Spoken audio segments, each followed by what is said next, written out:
Well, last time we spoke, me sitting in this chair, you wherever you are, I was reacting to the ending of the Bears-Lions Thanksgiving game, in which the Lions improved to 11-1, 10 wins in a row. First time they've done everything since 1934. Whole leagues talking about the Lions, and yet the obvious line of conversation coming out of that game was the way it ended for the Bears. And it's the thing that lingered all evening long and into today. And one thing that the Bears decided could not linger anymore was Matt Eberflus as their head coach, and they fired him. Talk about a Black Friday. And it is rare for the Bears to do what they did today. First time ever, the Bears have replaced their coach, fired their coach, made a coaching change in the middle of a season. 105 years of Chicago Bears football. This is a first.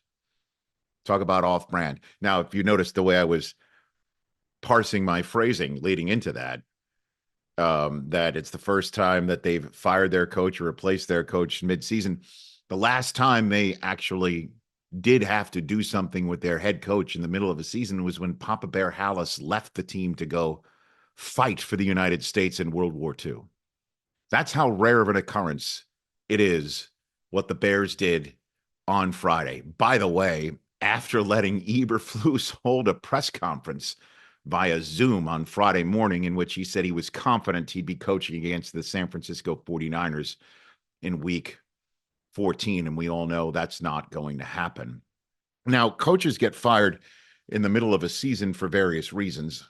A 6-game losing streak would be one, but on top of it, certainly for an organization that doesn't do this sort of thing ever and doesn't want to do this sort of thing ever, it's because the fan base and its reaction to what is going on demands it, that they have to put some sort of, lack of a better phrase, head on a pike like Game of Thrones. And what happened at the end of the game on Thursday, as I discussed sitting in this chair with you, the last time we did this, it was inexcusable. And I know those are phrases that get thrown around by people like me in sports talk and things of that nature, but to have a timeout in your pocket and watching the time tick down and, you know, knowing that you need a few more yards for at least some long field goal, and then you don't call the timeout and you wind up throwing a Hail Mary, essentially, and you don't get a game-tying field goal opportunity off, and you go into the locker room with a timeout in your pocket. That's inexcusable. That's tough to swallow. That is unfathomable, as I mentioned yesterday.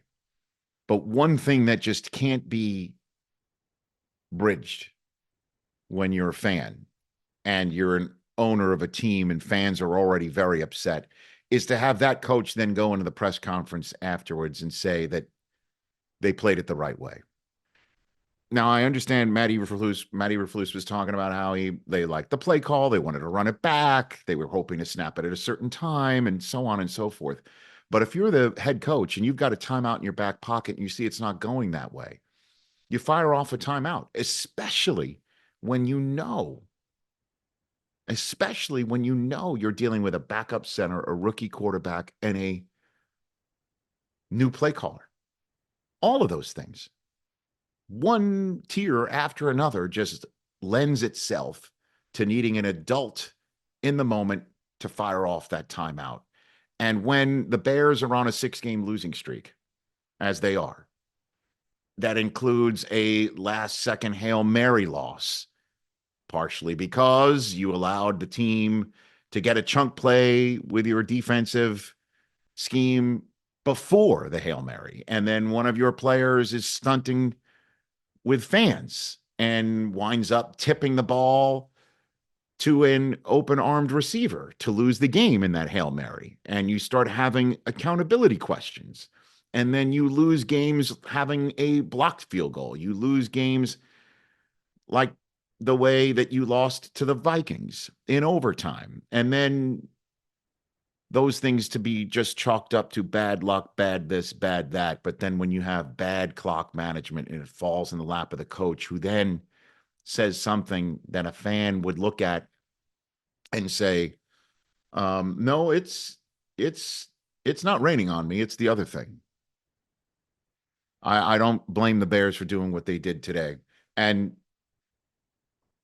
if I am the Chicago Bears with Matt Eberflus, and obviously you went with somebody who was a defensive-minded guy, but results being results, 14-32 is what Eberflus went after taking over the Bears, and the only team to have a worse record in that span is the Carolina Panthers, 12-33, and they've only fired their coach twice during that span.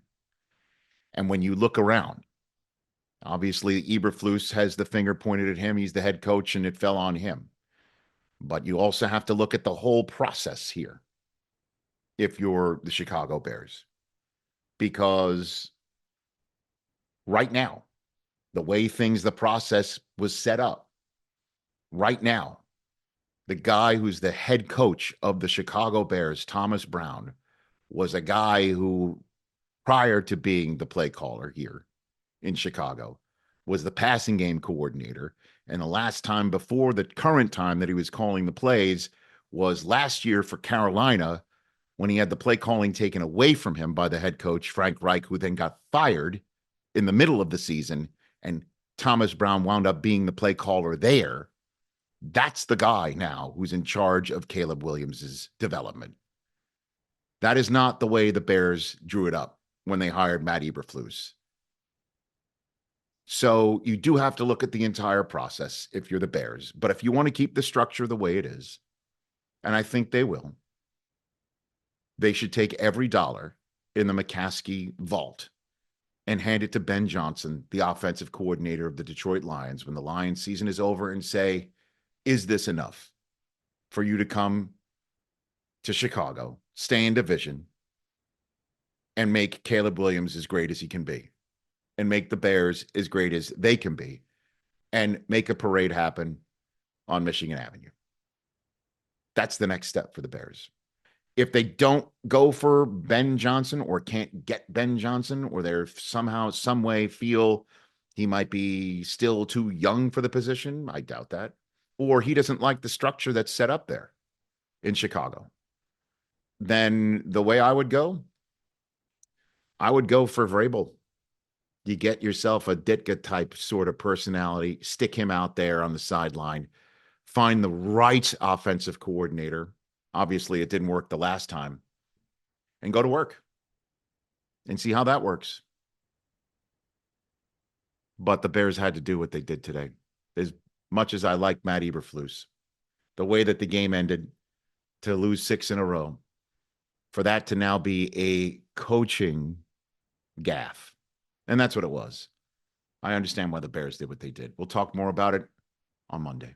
Catch the Rich Eisen Show every single day on the Roku Channel, 12 to 3 Eastern, for free.